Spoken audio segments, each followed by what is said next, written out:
Visva Bharati campus, museum, deer park গেলে deer park. আপনি ঘুরুন আমার সঙ্গে। চলো ঠিক আছে, চলুন চলুন।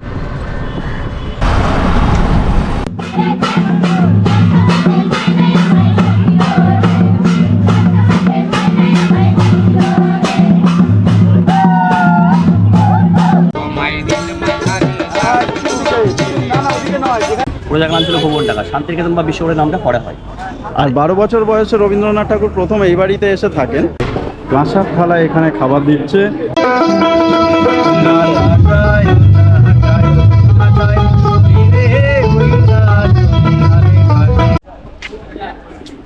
বোলপুরে নেমে গেলাম বন্দে ভারত থেকে।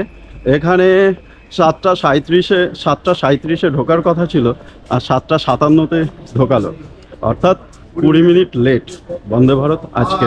যদিও কুয়াশা ছিল না, কেন লেট হয়েছে কারণটা জানি না, লেট হয়েছে এতটুকু বলতে পারি। আজ 10ই মার্চ 2024। আজ আমরা এসেছি বোলপুর শান্তিনিকেতন। আজ সারাদিন আমরা এক্সপ্লোর করব বোলপুর। বোলপুরে দেখার মতন অনেক কিছু আছে, সেটা দেখার জন্য, সেটা জানার জন্য ভিডিওটা শেষ পর্যন্ত দেখবেন।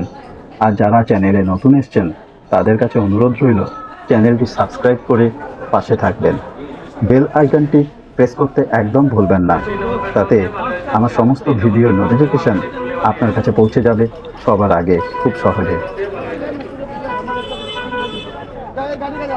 পাঁচটা মিউজিয়াম সব তুমি 3টে অটো দেবে, 3টে অটো না, 2টো টাটা সুমো দেবো। 3,000 টাকা নেবো, মানে 15 জন আছে, 200 টাকা করে পার হেড করবো।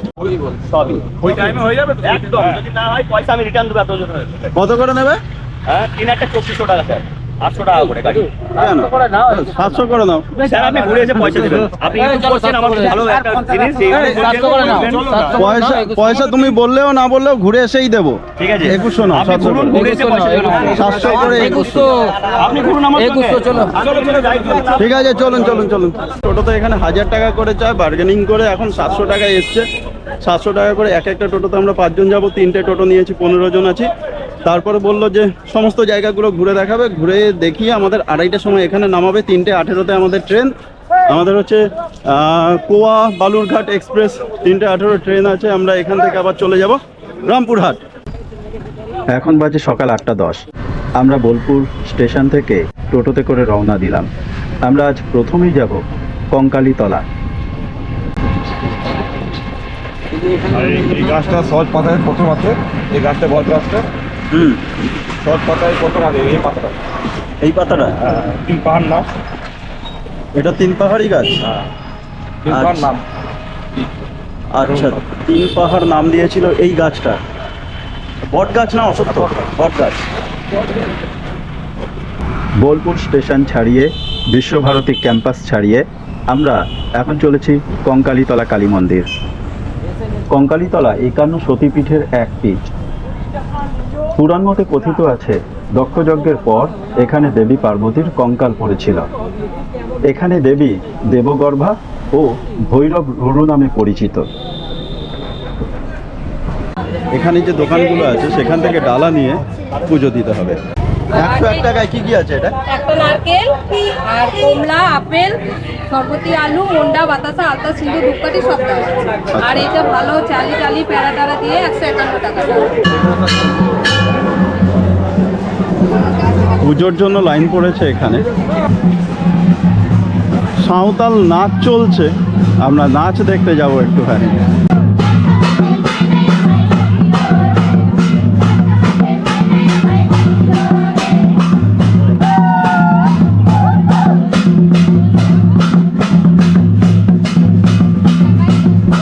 কঙ্কালীতলায় এলে কিন্তু সময় খুব ভালো কাটবে বোঝা যাচ্ছে। আজকে তো এসছি অনেক বড় প্রোগ্রাম নিয়ে, এরপরে একদিন আসতে হবে শুধুমাত্র কঙ্কালীতলায়।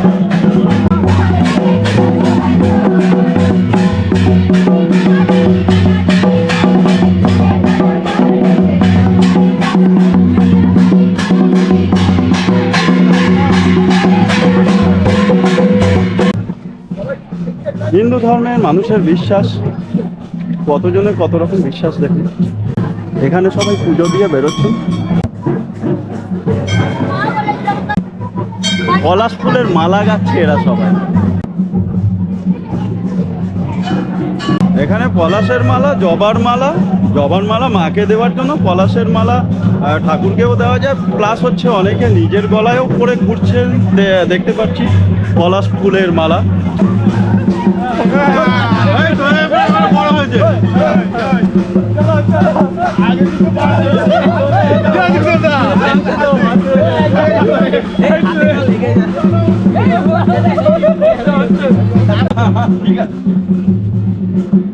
সবাই ছবি হয়ে যাবে। এই হলো কোপাই নদী, যেই নদীকে নিয়েই কবিগুরু লিখেছিলেন আমাদের ছোট নদী চলে আঁকে বাঁকে, বৈশাখ মাসে তার হাঁটু জল থাকে। কঙ্কালী তলা থেকে ফেরার পথে এখানে একটা চায়ের দোকানে এসেছি, আমরা এখন চা পান করব। রাস্তাটা পেয়ে গেলে আর কোনো তাহলে একটু উল্টা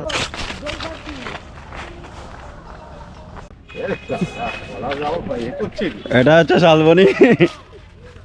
পলাশ একজনকেই দেখায়, পলাশ অন্য কারো দেখানোর জন্য করছে না, ওটা প্রচুর ভালোবাসে বউ। হ্যাঁ। তো এটা হচ্ছে শালবনী, শালবনীতে ঘুরে বেড়াচ্ছি, বোলপুরে শান্তিনিকেতনের শালবনী। চারিদিকে শুধু শাল গাছ, আর শাল গাছের এখন পাতা ঝরার পালা শুরু হয়েছে। এই যে এখন পাতা ঝরার সময় শুরু হয়েছে। দই খাওয়া চলছে, শান্তিনিকেতনের দই, সাদা সাদা দই। বিজয় দাও তো আসেনি?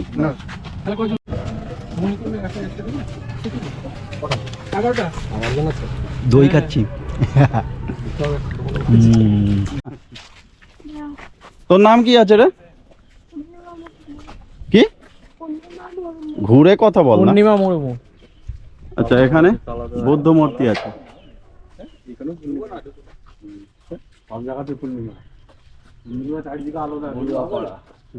এই হলো বুদ্ধ মূর্তি, বিশাল বড় একটা বুদ্ধদেবের মূর্তি করা আছে, আর দুটো ছোট ছোট প্যাগোডা করা আছে। আপনার নাম কি দাদা? আমার নাম আমিন।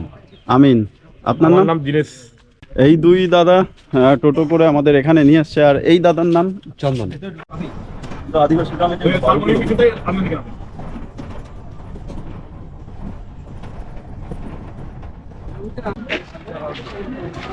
প্রকৃতি ভবন, এখানে ভিতরে ঢুকে দেখি কি কি আছে। এটা হচ্ছে দুটো গাছের গুড়ি, গণেশ নেচার স্কাল্পচার।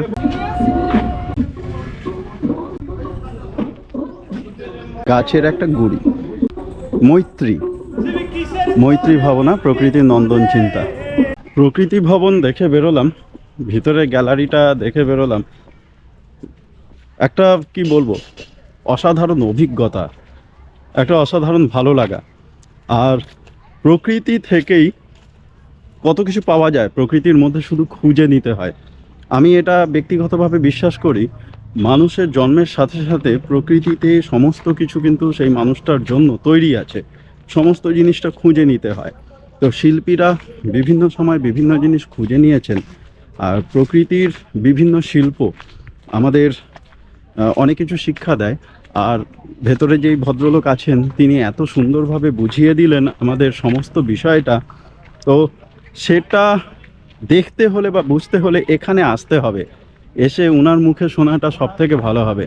কারণ সেই সমস্ত ভিডিও যদি আমি ভিডিওতে রাখতে চাই, তবে অনেক বড় ভিডিও হয়ে যাবে, যেটা দেখতে বোধহয় আপনারও কি বলবো, ধৈর্য নাও থাকতে পারে বা সময়ের অভাব থাকতে পারে। তো আমি পুরোটা দিতে পারবো না, তো এখানে এসে বাকি অভিজ্ঞতাটা নিয়ে নিতে হবে।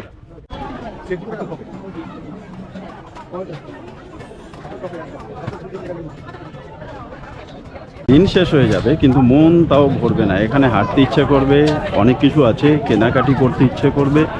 আর ওপাশে আছে শালবন, শালবনের ভিতরের দিকে হারিয়ে যেতে ইচ্ছে করবে। সোনাঝুরির হাট হচ্ছে এমন একটি হাট, ঐতিহ্যবাহী একটা হাট। এখন আগের তুলনায় অনেক বড় হয়েছে, এমনকি বেড়ে চলেছে হাটটা, দিনের পর দিন এটা শুধু বড়ই হয়ে চলেছে, বড় হয়ে চলেছে। সমস্ত ফটো, চাদর, কাপড়, শাড়ি, জামা সমস্ত কিছু পাওয়া যায় এই হাটে। আর সমস্ত কিছু কিন্তু শুধুমাত্র যেখানে নাকি গ্রামীণ ছাপ আর শান্তিনিকেতনী ছাপ আছে সেই জিনিসগুলোই পাওয়া যায়।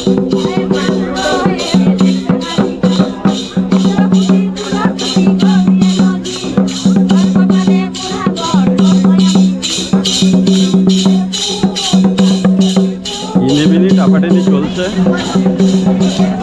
পাশাপাশি সোনাঝুরির হাটে কেনাকাটি চলছে। আমি একটা জল তরঙ্গ নিলাম এটা।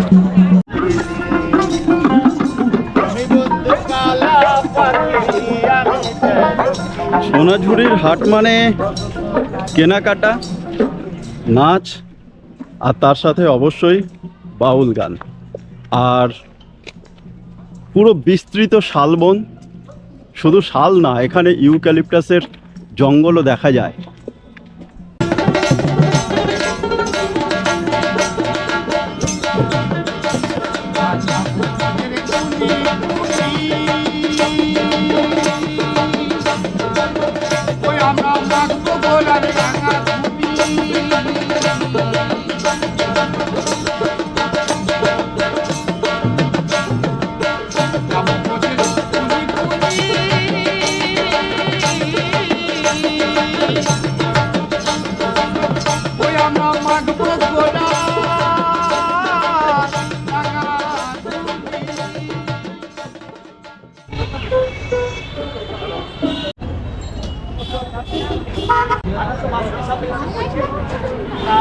এটা হচ্ছে শান্তিনিকেতন বাড়ি, যেটা মহর্ষি দেবেন্দ্রনাথ ঠাকুর তৈরি করেছিলেন 1863 খ্রিস্টাব্দে, যখন নাকি উনি এই জমিটা নিয়েছিলেন রায়পুরের জমিদারের কাছ থেকে মাত্র 16 আনা, মানে 1 টাকার বিনিময়ে 20 বিঘা জমি কিনেছিলেন।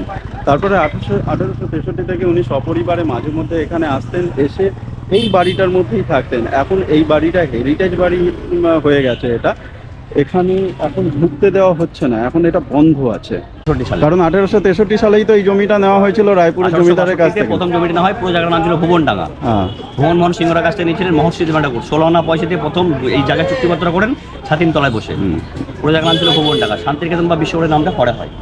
আর 12 বছর বয়সে রবীন্দ্রনাথ ঠাকুর প্রথম এই বাড়িতে এসে থাকেন, আর 40 বছর বয়সের পর থেকে উনি যখন পাকাপাকিভাবে শান্তিনিকেতনে বসবাস শুরু করেন, তখনও কিন্তু এই বাড়িটাতেই উনি ছিলেন।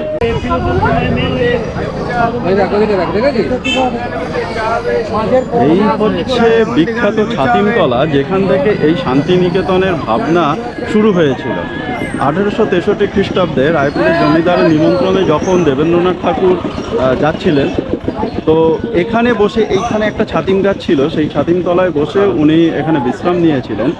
আর উনি বলেছিলেন, এখানে আমি আমার প্রাণের আরাম, মনের আনন্দ, আত্মার শান্তি খুঁজে পেলাম।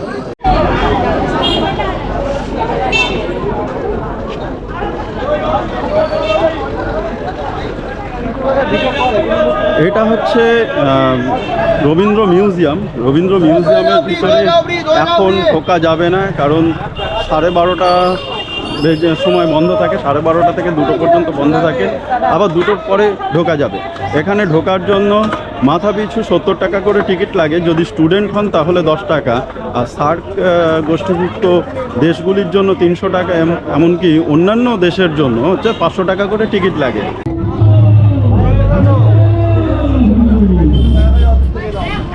সৃজনী শিল্পগ্রামে ঢুকছি আমরা। এখানে ঢোকার জন্য 20 টাকা করে টিকিট কাটতে হবে। এখানে ক্যামেরা নিয়ে ঢোকা বারণ, তবুও মোবাইলে যতটুকু ছবি তুলতে পেরেছি ততটুকু আপনাদের সঙ্গে শেয়ার করে নিলাম। এটা হলো ইস্টার্ন জোনাল কালচারাল সেন্টার। এখানে ভারতবর্ষের 9টা রাজ্যের ট্র্যাডিশনাল বাড়িঘর এবং তাদের শিল্প সংস্কৃতি তুলে ধরা আছে। এখানে আছে আসাম, বিহার, ঝাড়খণ্ড, মণিপুর, ওড়িশা, সিকিম, ত্রিপুরা, ওয়েস্ট বেঙ্গল এবং ইউনিয়ন টেরিটরির মধ্যে আন্দামান এবং নিকোবর আইল্যান্ড। শিল্পগ্রামে সমস্ত শিল্পের পাশাপাশি আমরা অবশ্যই দেখতে পাচ্ছি এখানে বীরভূমের লোকসঙ্গীত, বাউল গান। তোমরা না যায় শরীরে ওই না তোমরা রে ঘাটে তোমরা না যায় সই রে ওই না জুমারে কাঠে 12 মাসে 13 ফুল ফোটে 12 মাসে 13 ফুল ফোটে বছরে ফোটে ওলা সই না যায় জুমারে কাঠে তোমরা না যায়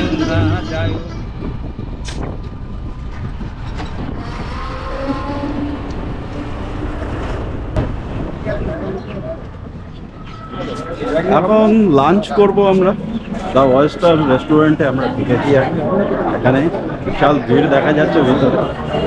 তো ফিশ থালিতে যা দেখা যাচ্ছে কাঁসার থালা এখানে খাবার দিচ্ছে। এখানে আছে ভাত, খুব সুন্দর করে ভাতটাকে দিয়েছে, পাঁপড় ভাজা, ডাল আছে, এখানে এঁচোড় আছে, এখানে আলু পোস্ত, আলু ভাজা আর বেগুনি, আলু সেদ্ধ, এত কিছু দিয়েছে। টেস্ট বলতে গেলে মোটামুটি ঠিকই আছে, আর তেল মশলা কিন্তু খুব কম। হেলথের দিকে নজর আছে এই রেস্টুরেন্টে।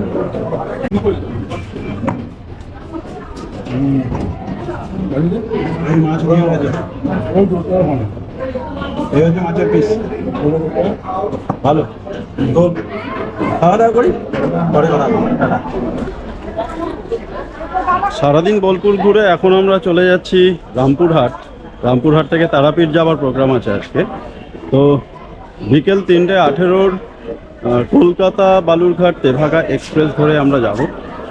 প্ল্যাটফর্মে প্রচুর ভিড়,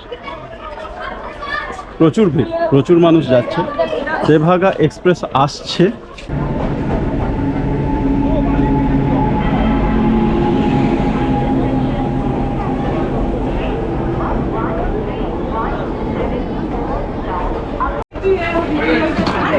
বোলপুর শান্তিনিকেতন ঘুরে এখন আমরা চলে এসেছি রামপুরহাট।